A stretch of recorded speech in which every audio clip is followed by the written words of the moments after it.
Dear student, good afternoon. Aayansh Academy में आप सभी का स्वागत है। मैंने आप सभी लोगों को हिंदी के टेस्ट सीरीज नंबर 1 से लेकर 3 तक अब तक करा दिया है। आज हम करेंगे टेस्ट सीरीज नंबर 4, यानी कि 4 करेंगे आज। ठीक है, तो चलिए शुरू करते हैं। और तो इसका पहला प्रश्न है, जिस समास में दूसरा पद, समास है ये, समास में दूसरा पद प्रधान होता है उसे क्या कहते हैं? दूसरा पद जब प्रधान होता है तो उसे क्या कहते हैं? ऑप्शन आपके ये हैं: अव्ययी भाव, बहुब्रीहि, तत्पुरुष, कर्मधारय। तो आपका जवाब अभी तक आया नहीं, जल्दी से बताइए कौन सा होगा इसका? तत्पुरुष समास हो जाएगा। चलिए प्रश्न नंबर दूसरी तरफ बढ़ते हैं। राज्यसभा में कौन सा समास है? राज्य सभा कौन सा समास है? जैसा कि हमने आपको पहले प्रश्न बताया कि जिसका दूसरा पद प्रधान होता है, तो राज्यसभा में कौन सा पद प्रधान है? सभा, जो यानी कि दूसरा जो पद है वो प्रधान है। तो क्या हो जाएगा? ये भी तत्पुरुष समास, कर्मधारय समास, द्विगु समास है, बहुब्रीहि समास। क्या होगा? तत्पुरुष समास हो जाएगा इसका आंसर। प्रश्न नंबर 3। आज 2 अगस्त है और परीक्षा आप सबकी, जैसा कि मैंने बताया है, नवंबर तक पॉसिबल है पूरी तरह से। ठीक है, और आपको दिखेगी भी नवंबर तक, तो इसलिए तैयारी अच्छे से कीजिए, क्योंकि अब नियमावली में बदलाव होने की चांसेस बढ़ गए हैं। इसमें ऐसा बताया जा रहा है कि नेगेटिव मार्किंग कर दी जाएगी। ऐसा इसलिए है क्योंकि इसकी जीवन भर की वैधता जो कर दी गई है ना। तो बिल्कुल इसको आप हल्के में ना लें, ऑनेस्टली जो है कि आप वर्क कीजिए और आपका परिणाम बहुत ही बेहतरीन होगा। प्रश्न नंबर 3 की तरफ बढ़ते हैं। इनमें से कौन सा शब्द सामासिक पद नहीं है? सामासिक तो कौन सा होगा इसका? तिरंगा, शारीरिक, रंगमंच, यथाशक्ति। तो कौन सा हो जाएगा आपका? शारीरिक हो जाएगा आपका। प्रश्न नंबर 4। देखिए, हिंदी की 60 प्रश्नों की सीरीज है ये। प्रत्येक हिंदी के जितने भी प्रश्न हैं, 60 प्रश्नों की सीरीज चल रही है। तो कोशिश मेरी यही है कि आधे घंटे के अंदर हम इसे फिनिश करें। बाकी देखते हैं कितना समय लगता है। आप लोगों का जवाब आते रहना चाहिए, थोड़ा सा अच्छा लगता है मुझे भी, फीडबैक मिलना चाहिए आपका। अगर आप कोई काम करते हैं, अगर आपको कोई फीडबैक नहीं देता है तो फिर आप क्या होते हैं? निराश होते हैं, नहीं मन नहीं करता, फिर कैसे किया जाए, ये बात होती है। तो प्रश्न नंबर 4 में आपसे पूछा गया है कि यथाशक्ति समस्त पद का विग्रह, यथाशक्ति समस्त पद का विग्रह क्या है? शक्ति के भीतर या शक्ति के बाहर? यहाँ पे भीत लिख दिया गया जबकि भीतर है। शक्ति से बढ़ चढ़कर, शक्ति के अनुसार। प्रश्न नंबर 4, तो इसका क्या हो जाएगा? शक्ति के अनुसार हो जाएगा। क्या हो जाएगा? शक्ति के अनुसार हो जाएगा। मेरी आवाज़ आ रही है आप लोगों को? एक बार आवाज़ के बारे में ज़रूर बता दिया कीजिए, क्योंकि पता लगा मैं आप लोगों को पढ़ाए जा रहा हूँ और आवाज़ का पता ही नहीं। किस समस्त पद में तत्पुरुष समास नहीं है? किस समस्त पद में तत्पुरुष समास नहीं है? राजपुरुष, कालिदास, राम लक्ष्मण, करमवीर। तो तत्पुरुष समास में हमने आप सभी को बताया है कि दूसरा पद क्या होता है? प्रधान होता है। खैर, समास के बारे में आपको बताया जाएगा, जैसा कि मैं हर बार इस बात को दोहराता हूँ आप लोगों से कि हिंदी के बारे में, आपके पर्यावरण के बारे में, सामाजिक विज्ञान के बारे में और आपका विज्ञान के बारे में, सबके बारे में विस्तृत रूप से क्लासेज आपको देखने को मिलेंगी 15 अगस्त के बाद से। लेकिन तब तक हम जो है कि एक टेस्ट सीरीज़ कर रहे हैं, इससे हमें आइडिया लगेगा कि किस तरह के प्रश्न यूपी टेट में आते हैं और सुपर टेट में भी, क्योंकि ये जो सीरीज़ चल रही है आपकी, ये UP TET, C TET, super TET और रीट का जो एग्ज़ाम होने जा रहा है राजस्थान में, सबसे रिलेटेड है ये। तो कौन सा हो जाएगा इसका? राम लक्ष्मण हो जाएगा। तत्पुरुष समास की डेफिनेशन याद कर लेंगे ना सबकी, तो कोई भी शब्द मिलेगा आप उसका आंसर बहुत आराम से कर पाएंगे। बहुत आसान है समास, लेकिन आपको रिवाइज मल्टीपल टाइम्स करने पड़ेंगे। पॉकेट मार शब्द में समास है, अव्ययी भाव, तत्पुरुष समास, कर्मधारय समास। पॉकेट मार में, पॉकेट मार, ठीक है, तो कौन सा हो जाएगा? तत्पुरुष समास हो जाएगा। नीलकंठ में कौन सा समास है? बहुब्रीहि, द्विगु, अव्ययी भाव, कर्मधारय। प्रश्न नंबर 7 का तो कौन सा हो जाएगा? बहुब्रीहि समास हो जाएगा।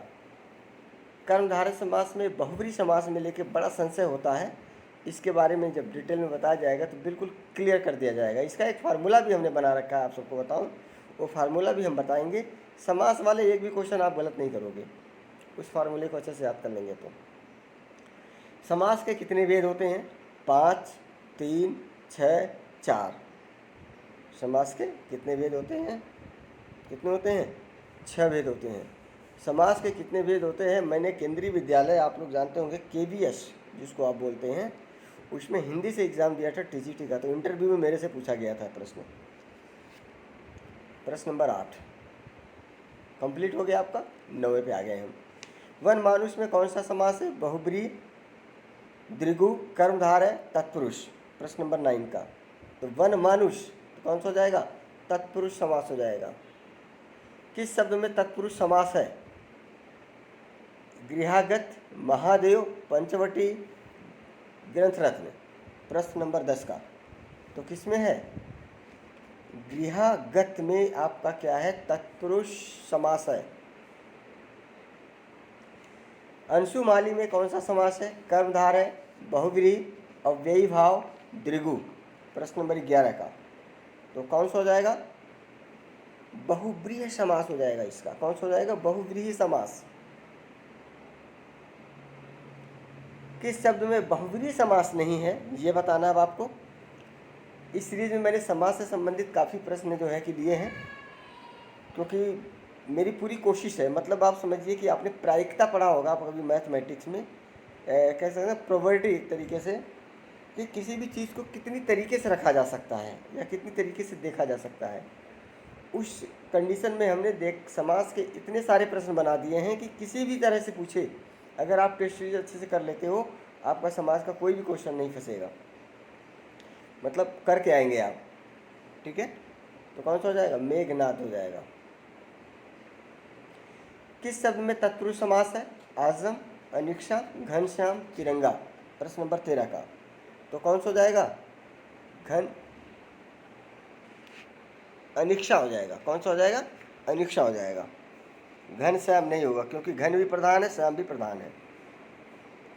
नास्तिक में कौन सा समास है? अव्ययी भाव, कर्मधार है, द्विगु, तत्पुरुष।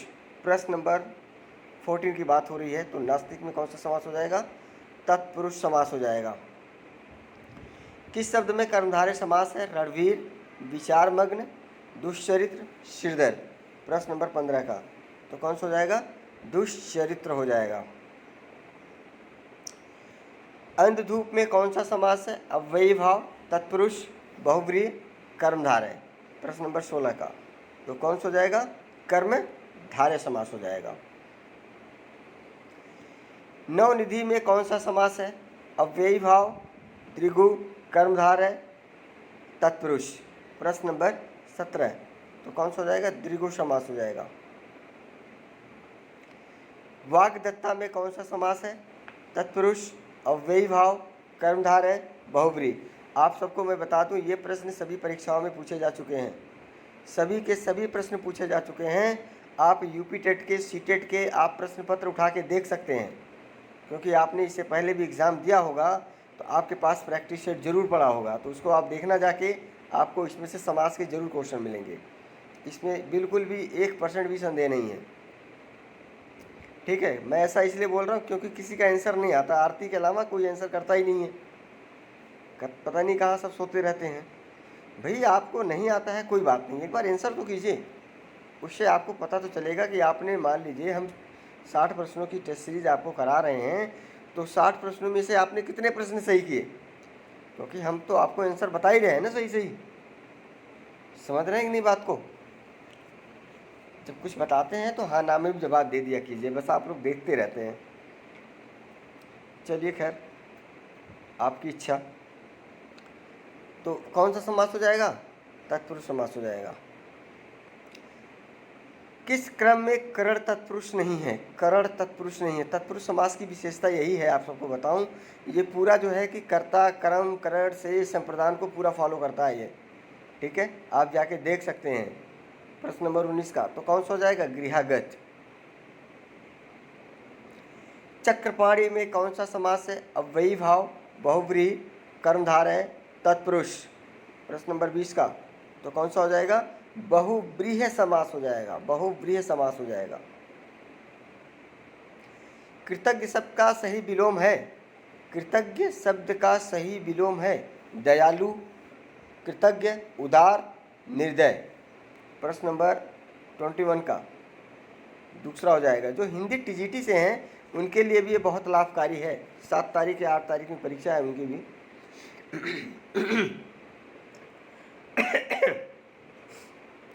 सॉरी। सभी लोग अपने आप को स्वस्थ रखिएगा, तभी पढ़ाई हो पाएगी।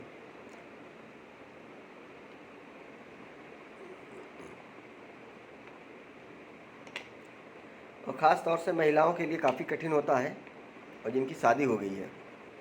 तो मैं आप सबको एक कहानी थोड़ी सी छोटी सी सुना देना चाहता हूँ। राजस्थान में एक महिला थी, वो मतलब घर घर जाके झाड़ू पोछा करती थी। घर घर जाके क्या करती थी? झाड़ू पोछा करती थी।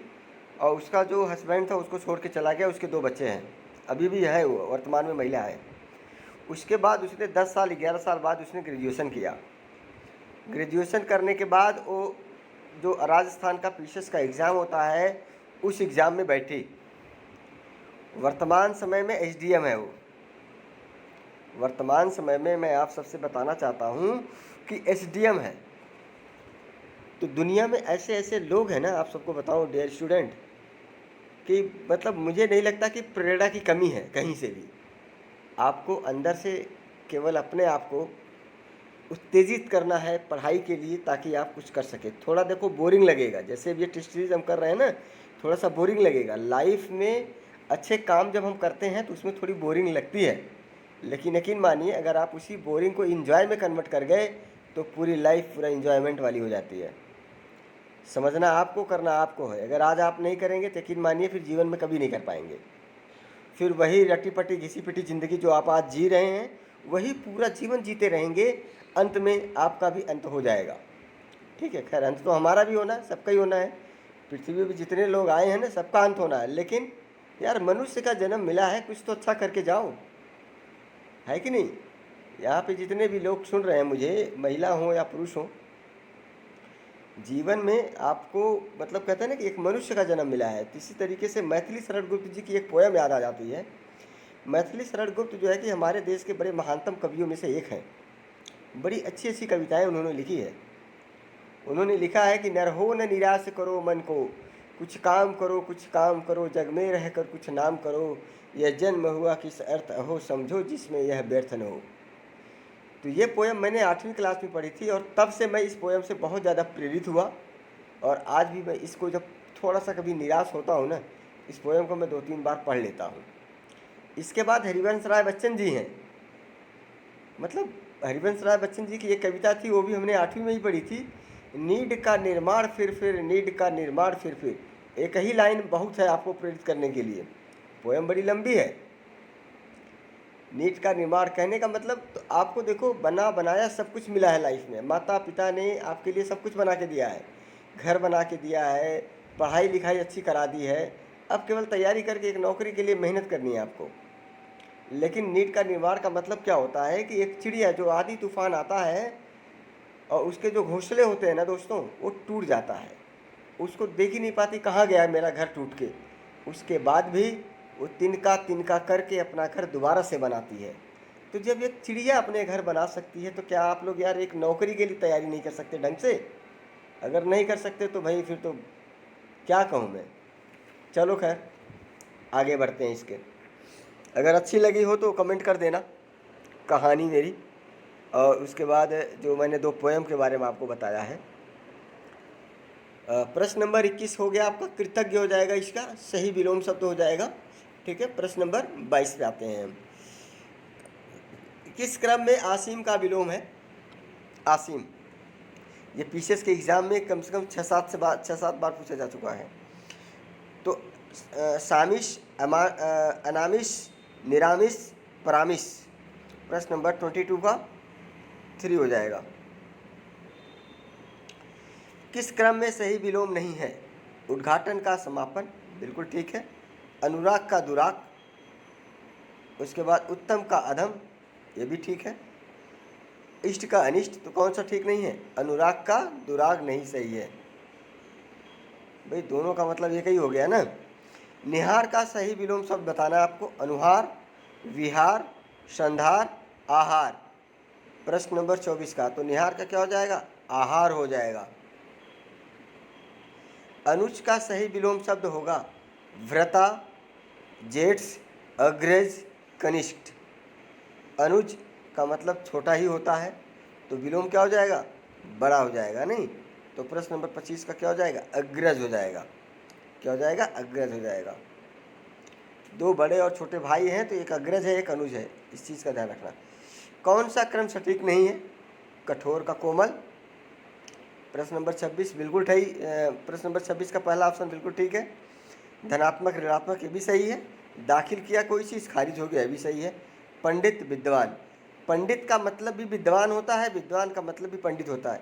अच्छा, एक चीज़ मैं यहाँ से थोड़ा सा जिक्र कर देना चाहूँगा। अगर कोई भाई पंडित होगा तो बुरा मत मानना है मेरी बात का। पंडित एक जाति नहीं है, इसको बना दी गई है।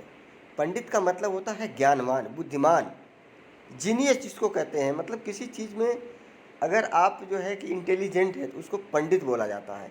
इसीलिए आप यहाँ से समझ सकते हैं कि पंडित का यहाँ पे क्या है? पर्यायवाची है विद्वान। ठीक है। और लोग अपने नाम के आगे लिख देंगे पंडित और एक अक्षर से कोई मतलब नहीं, तो वैसे पंडित का क्या मतलब रह गया भाई, है कि नहीं? तो चलिए खैर, पुरोगामी का विलोम ऊर्ध्वगामी, पक्षगामी, पतनगामी, अपूर्ण। प्रश्न नंबर 27 का। तो क्या हो जाएगा? पश्चगामी हो जाएगा। बहुत सही, बहुत सही, बहुत बढ़िया। अनुरक्त का विलोम है विरक्त, निरक्त, आरक्त, आसक्त। विरक्त, निरक्त, आरक्त, आसक्त। अनुरक्त का विलोम आपको बताना है जल्दी से। तो कौन सा हो जाएगा? विरक्त हो जाएगा। कौन सा शब्द आलोक का विलोम शब्द है? अमा, श्रुति, तम, ज्योस्त्रा। 29 का। तो कौन सा हो जाएगा? तम इसका विलोम हो जाएगा। निरुचता का विलोम शब्द है आतुरता, रुग्णता, स्वच्छता, स्वच्छता। तो क्या हो जाएगा? रुग्णता। कुछ शब्द आपके लिए नए नए होंगे, लेकिन घबराने की कोई बात नहीं है, मेहनत कीजिए, सब फिर पुराने लगने लगेंगे। तब सारे शब्द जो है आपको पुराने लगने लगेंगे। प्रश्न नंबर 31 पे आ गए हैं। उर्वरा शब्द के लिए वाक्यांश है उपजाऊ भूमि, ऊसर भूमि, समतल भूमि, बंजर भूमि। प्रश्न नंबर 31। तो कैसा है? इसका मतलब होता है उपजाऊ भूमि। जो लोग खेती करते हैं वो लोग जानते हैं इसके बारे में। व्याकरण जानने वाले वाक्य के लिए एक शब्द क्या होगा? व्याकरण, व्याकरण ज्ञाता, व्याकरण पंडित या व्याकरण विशेषज्ञ। प्रश्न नंबर 32 का। तो क्या हो जाएगा? व्याकरण हो जाएगा, व्याकरण। गाल बजाने का अर्थ क्या है? पिटाई करना, डेंग मारना, गाली देना, क्रोधित होना। प्रश्न नंबर 33। तो क्या हो जाएगा? डेंगे हाँकना। जो डेंगे हाँकते हैं ना बड़ी बड़ी, करते कुछ नहीं है, उनको कहते हैं गाल बजाना। अगर मगर करने का अर्थ क्या है? इधर उधर की बात करना, इधर की बात उधर करना, कपट करना, बहाने बनाना या व्यर्थ समय गंवाना। प्रश्न नंबर 34। तो इसका मतलब होता है कि बहाने बनाना। आप लोगों ने देखा होगा छोटे बच्चों को जब आप काम बताते हो तो जो है कि आपको बहाने बनाएंगे, मम्मी ऐसे नहीं वैसे कर लो, है ना, इस तरीके से बोलते हैं, बड़े स्टाइल से बोलते हैं बच्चे भी आजकल के। तो आप समझ भी नहीं पाएंगे कि आपको बेवकूफ़ बना रहे हैं, लेकिन वो समझते हैं कि हम ज़्यादा होशियार हैं। तो आप लोग उनके माँ बाप हैं, तो आप लोग इस बात को अच्छे से हैंडल करें। शुद्ध शब्द कौन सा है? सच्चिदानंद, सच्चिदानंद, सच्चिदानंद, सच्चिदानंद। तो कौन सा हो जाएगा? इसका 4th हो जाएगा। और डॉक्टर सच्चिदानंद हमारे देश के, जो हमारा देश का संविधान बना था, उसके अस्थाई अध्यक्ष चुने गए थे 11 दिसंबर 1946 को। ये मैं आपको बता देता हूँ, ठीक है। ये पॉलिटिक्स साइंस का एक क्वेश्चन मैंने आपको एक्स्ट्रा बता दिया है यहाँ पे। शुद्ध वर्तनी शब्द कौन सा है? शुद्ध वर्तनी, जो लोग कहते हैं ना हिंदी बड़ी आसान है, उनके लिए है ये। सुसप्ति, सुसप्ति, सुसुप्ति, सुसुप्ति। प्रश्न नंबर 36। तो कौन सा हो जाएगा इसका? सुसुप्ति हो जाएगा इसका। प्रश्न नंबर 37 यानी कि 27 प्रश्न पे आ गए हैं हम। और यहाँ पर भी आपको वर्तनी ही बताना है कि सबसे शुद्ध वर्तनी इनमें से कौन सी है? ज्योत्सना, ज्योत्सना, ज्योत्सना या ज्योत्सना। तो मैं आप सबको यहाँ पे बताना चाहता हूँ प्रश्न ऑप्शन नंबर 2 और 3 एक जैसा हो गया है, क्योंकि हिंदी की टाइपिंग थोड़ी सी कठिन होती है, आप लोग अच्छे से इस बात से अवगत हैं। तो इसका ये हो जाएगा ज्योत्सना हो जाएगा, यानी कि दोनों लगभग सेम है। शुद्ध शब्द है संपूर्ण। देखो शुद्ध पूछ ले या वर्तनी पूछ ले, बात एक ही है। संपूर्ण, संपूर्ण, संपूर्ण, संपूर्ण।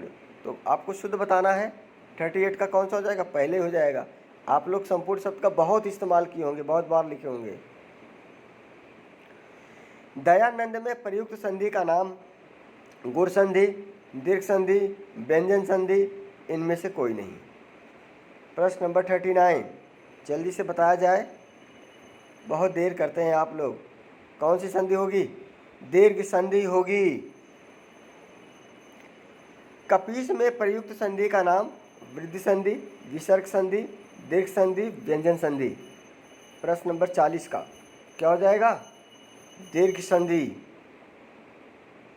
महात्मा गांधी ने कहा कि गाय करुणा की कविता है। उपयुक्त वाक्य में रेखांकित वाक्य है, विशेषण उपवाक्य है, क्रिया विशेषण है, क्रिया उपवाक्य है, संज्ञा उपवाक्य है। प्रश्न नंबर 41 सीटेट के पेपर में ऐसे ही प्रश्न आते हैं, तो क्या हो जाएगा? संज्ञा उपवाक्य हो जाएगा ये।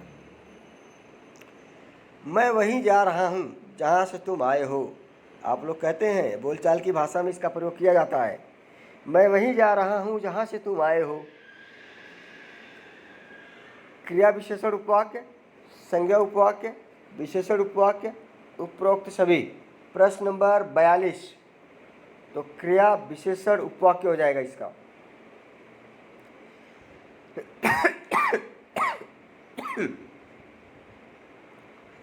टीजीटी की तैयारी में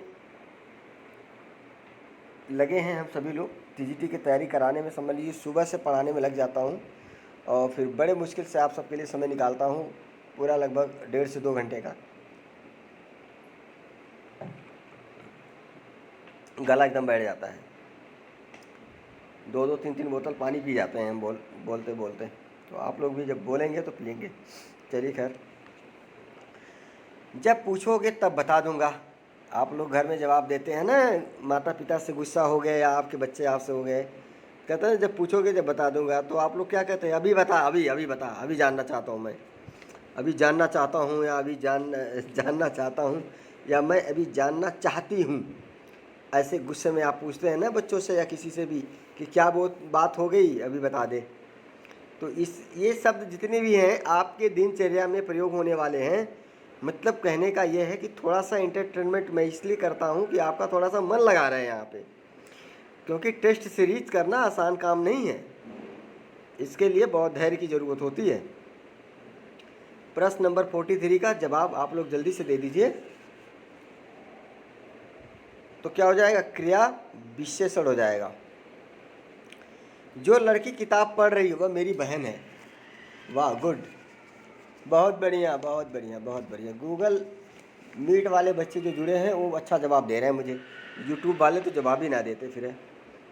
प्रश्न नंबर 44 का क्या हो जाएगा?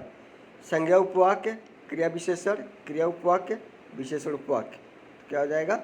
विशेषण उपवाक्य हो जाएगा। उपवाक्य भेद होते हैं 3, 4, 2, 5। प्रश्न नंबर 45 क्या हो जाएंगे? कितने भेद होते हैं? 3 भेद होते हैं। अर्थ के आधार पर वाक्य के भेद होते हैं 4, 5, 8, 6। अर्थ के आधार पर पूछा गया है, इस बात का ध्यान रखना। तो कितने भेद होते हैं? 8 भेद होते हैं। रचना के आधार पर वाक्य भेद होते हैं 4, 2, 6, 3। तो सबके आधार पर याद कर लीजिएगा कितने भेद होते हैं? 3 भेद होते हैं। यह वही लड़का है जिसने कल चोरी की थी। उपयुक्त वाक्य में रेखांकित वाक्य है संज्ञा उपवाक्य, विशेषण उपवाक्य, क्रिया विशेषण उपवाक्य, क्रिया उपवाक्य। प्रश्न नंबर 48 तो क्या है? विशेषण उपवाक्य है, क्योंकि आप उसकी विशेषता बता रहे हैं किसी से। विशेषता का मतलब ये नहीं होता है कि तारीफ ही विशेषता है। भाई गलत काम भी तो विशेषता है। कहते हैं ना वो बहुत बड़ा चोर है, तो मतलब बहुत बड़ा क्या होगी? विशेषता हो गई ना वो। उसका मतलब चोरों में बहुत बड़ा चोर है वो, तो ये विशेषता हो गई। तो विशेषण का मतलब ये नहीं है कि केवल आपकी तारीफ हो तभी विशेषण होगा, वो आपकी बुराई हो, तारीफ हो, अपमान हो, कुछ भी हो, विशेषता बता रहा है तो विशेष होगा। ठीक है। अर्थ के आधार पर वाक्य का कौन सा भेद इनमें से नहीं है? विस्मयबोधक, विधानार्थक, मिश्र, प्रश्नात्मक। 49 का कौन सा नहीं होगा? मिश्र नहीं होगा, बाकी ये सभी अर्थ के आधार पर हैं। मोहन बाजार जा रहा है, इस वाक्य में उद्देश्य क्या है? खरीदारी, मोहन, घूमना, बाजार। इस वाक्य का उद्देश्य क्या है ये बताना है आपको, प्रश्न नंबर 50 का। तो मोहन उद्देश्य है यहाँ पे, क्योंकि वही तो जा रहा है अपना उद्देश्य पूरा करने के लिए। हिंदी किस भाषा परिवार की भाषा है? हिंदी किस भाषा परिवार की भाषा है? द्रविड़ है, चीनी तिब्बती है, ऑस्ट्रिक है, भारोपियन है। प्रश्न नंबर 51 का, तो भारोपियन है। हिंदी भाषा का जन्म हुआ अपभ्रंश से, लौकिक संस्कृति से, वैदिक संस्कृति से, पाली प्रकृति से, प्राकृतिक से। प्रश्न नंबर 52 का बताना है आपको, किससे हुआ? अपभ्रंश से हुआ। शुद्ध वर्तनी का चयन कीजिए। कृपा, कृपा, कृपा, कृपा। तो क्या हो जाएगा? कृपा हो जाएगा। खूब लिखा है आपने कि भगवान मेरे पे कृपा करो, हमारा एमएड का पेपर आने वाला है। ऐसा करके करते हैं ना, पेपर देते समय हम वही प्रश्न आए जो हम पढ़ के जाएं, इतनी कृपा करना। तो कृपा मतलब मेरे कहने का तात्पर्य बस आप लोगों से यही है कि जो भी आप अपने दिनचर्या में प्रयोग करते हैं उसी भाषा का इस्तेमाल आपके हिंदी ग्रामर में किया जाता है। ठीक है, इस बात का विशेष रूप से ध्यान रखना आप। जाके पाँव न फटे विवाई, सो क्या जाने पीर पराई। बहुत प्रसिद्ध मुहावरा है एक तरीके से, और कई बार आ चुका है। दूसरे के कष्ट को अनुभव करना, कठोर होना, जिसके ऊपर बीतती है वही जानता है, दयालु होना। तो जिसके ऊपर बीतती है वही जानता है, इस बात का विशेष रूप से ध्यान रखना। सुहाग का निपुण के रचयिता हैं प्रेमचंद्र, मोहन राकेश, निराला, अमृतलाल, नागर। प्रश्न नंबर 55, तो क्या हो जाएंगे इसके? निराला हो जाएंगे। बेइंसाफी में प्रयुक्त उपसर्ग हैं इन, बे, बेइन, बेइन, बेई। प्रश्न नंबर 56 का क्या हो जाएगा? बे हो जाएगा। बहाव शब्द में प्रयुक्त प्रत्यय कौन सा है? वह आवा, आव, हाव। प्रश्न नंबर 57, तो क्या हो जाएगा? आव हो जाएगा आपका। पुरोहित, देखो दोबारा से रिपीट हो गया। पुरोहित में उपसर्ग है पुरः है, पुरुष है, पुरः है, पुरो। तो क्या हो जाएगा? पुरः हो जाएगा इसका। 59, किस शब्द में आवा प्रत्यय नहीं है? दिखावा, भुलावा, लावा, चढ़ावा। प्रश्न नंबर किस में नहीं है? लावा में है, बाकी सब में है। आज का अंतिम प्रश्न, किस शब्द में उपसर्ग का प्रयोग हुआ है? लाभदायक, अपनापन, पढ़ाई, उपकार। तो किस में हुआ है?